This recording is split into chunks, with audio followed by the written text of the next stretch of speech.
আজকের রেসিপিতে আমি আপনাদের সাথে শেয়ার করে দেখাবো বিয়েবাড়ির স্টাইলের চিকেন রোস্ট। কিভাবে তৈরি করলে রোস্ট দারুণ সুস্বাদু হবে সেই টিপস সহ আমি আপনাদেরকে আজকে দেখিয়ে দেব।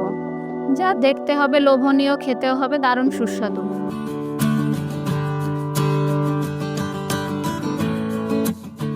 আজকের রোস্ট আমি 2টি মুরগি দিয়ে করব। এজন্য প্রথমে 2টি মুরগি ভালো করে কেটে ধুয়ে নিয়েছি। একটা মুরগি 4 পিস করে টুকরো করে নিয়েছি।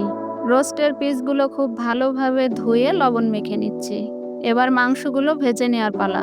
একটি ফ্রাই প্যান বসিয়ে গরম করে নিচ্ছি। দিয়ে দিচ্ছি 1 কাপ পরিমাণ সয়াবিন তেল। তেল গরম হলে মুরগির পিসগুলো একে একে সাজিয়ে দিয়ে দিচ্ছি।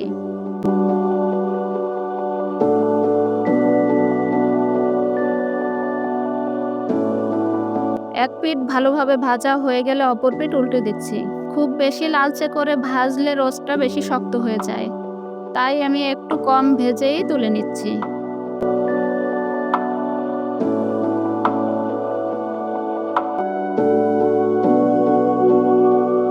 একই প্রসেসে সব মাংসগুলো ভেজে নিচ্ছি।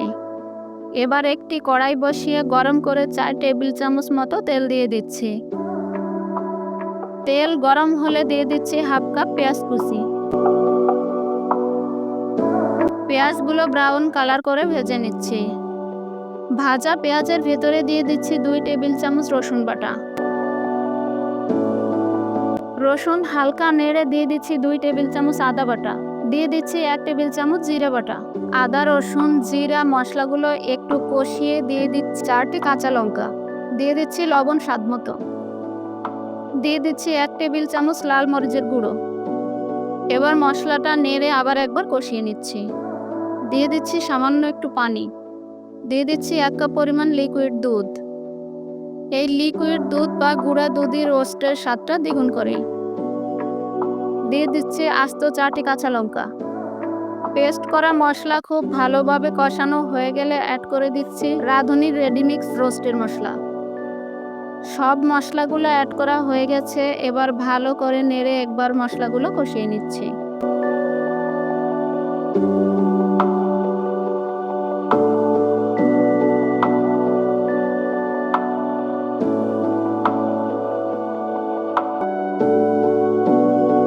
এ পর্যায়ে অ্যাড করে দিচ্ছি 100 গ্রাম পরিমাণ গুঁড়া দুধ। গুঁড়ো দুধটা কুসুম গরম পানিতে গুলিয়ে দিয়ে দিচ্ছি। এবার দিয়ে দিচ্ছি ভেজে রাখা মাংসগুলো। মশলাগুলো মাংসর সাথে মাখিয়ে দিয়ে ঢেকে দিচ্ছি মাংসটা সিদ্ধ হওয়ার জন্য। আপনারা রোস্ট রান্না করার ক্ষেত্রে কখনোই মুরগিগুলো খুব ভালোভাবে ভাজবেন না। মুরগি বেশি ক্রিস্পি করে ভাজলে রোস্টটা ভাজার পরে শক্ত হয়ে যায়।